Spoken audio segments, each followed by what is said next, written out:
من ستاره به دنیا نیومدم. اما این داستان ممکنه نگاهت رو به من برای همیشه عوض کنه. آتش در خیابان‌ها زبانه می‌کشید و در میان آن پسری می‌دوید، نه فقط برای فرار بلکه به سوی سرنوشتی بزرگ. این فریاد خاموش بوندی بود پیش از طوفان امباپه.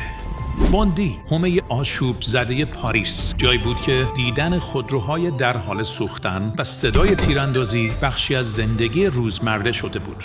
اما در همین خیابان‌ها کلیان امباپه با وجود همه این سختی‌ها رویاهای بزرگی در سر داشت. پدرش که مربی فوتبال بود از همون کودکی اون رو زیر نظر گرفت. کلیان در 7 سالگی به باشگاه پدرش پیوست و با تقلید حرکات کریستیانو رونالدو که پوسترهایش تمام دیوارهای اتاقش را پوشانده بود مهارت‌هایش را پرورش داد. اما راه ستاره شدن فقط با تمرین‌های بی‌پایان هموار نمی‌شد. اون باید با باورهای محدود کننده می جنگید. یکی از معلم‌هایش روزی به اون گفت تو یکی از بدترین دانش آموزای کلاسی و در آینده هیچ چیزی نمی‌شوی. اما امباپه پاسخش رو تو زمین فوتبال داد. در سال 2013 به تیم جوانان موناکو پیوست و تنها چند سال بعد در 16 سالگی رکورد تیری آنری رو شکست و جوانترین بازیکن تاریخ موناکو شد. سپس در 17 سالگی عنوان جوانترین گلزن تاریخ باشگاه را از آن خودش کرد. در سال 2017 اون با انتقالی 180 میلیون یورویی به پاریس سن ژرمن پیوست و به دومین فوتبالیست گران قیمت جهان تبدیل شد. 5 قهرمانی در لاشامپیونه، 3 قهرمانی در جام حذفی و حضور در فینال لیگ قهرمانان اروپا در سال 2020 تنها بخشی از افتخاراتش در پاریس بود. اما نقطه عطف واقعی درخشش اون در جام جهانی 2018 بود، جایی که در 19 سالگی به دومین بازیکن جوان تاریخ پس از پله تبدیل شد که در فینال جام جهانی گل میزد. در جام جهانی 2022 نه تنها برترین گلزن کل فینال‌های جام جهانی شد، بلکه نشان داد که برای بزرگترین صحنه‌های فوتبال ساخته شده است. اما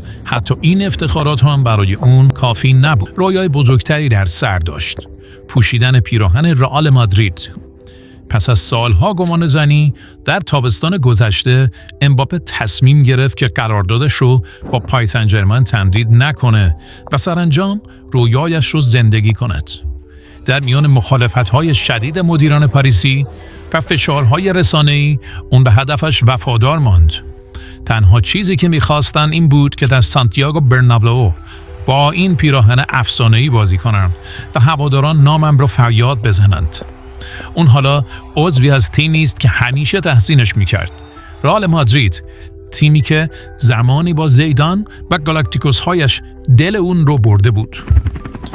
با لبخندی که نشانه از آرامش و رضایت بود گفت: من کسی هستم که اگر خوشحال باشم از صورتم پیداست و حالا خوشحالم، خیلی خوشحال از اینکه اینجا هستم. این بود داستان امباپه، پسری از بوندی، از خیابون‌های دودآلود و دیوارهای پر از زخم. نه از روز اول قهرمان بود و نه همه چیز براش ساده پیش رفت، اما دوید با همه وجودش، نه برای فرار، برای رسیدن. و حالا که ایستاده توی قلب رویاهاش فقط یک چیز رو یادمون میمونه: هر چقدر هم مسیر تاریک باشه، اگر بدوی شاید به نور برسی. اگه از این سبک محتوا خوشت میاد حتما روی دکمه سابسکرایب بزن و زنگوله رو هم فراموش نکن. با این کار کلی به ما انرژی میدی. منتظر باشی این بار قراره بریم سراغ یک ستاره دیگه، درست همینجا توی ورزشگاه افسانه‌ای سانتیاگو برنابئو. هوادارهای رئال مادرید کجا هستین؟ حدستون برای بازیکن بعدی رو توی کامنت ها بنویسید.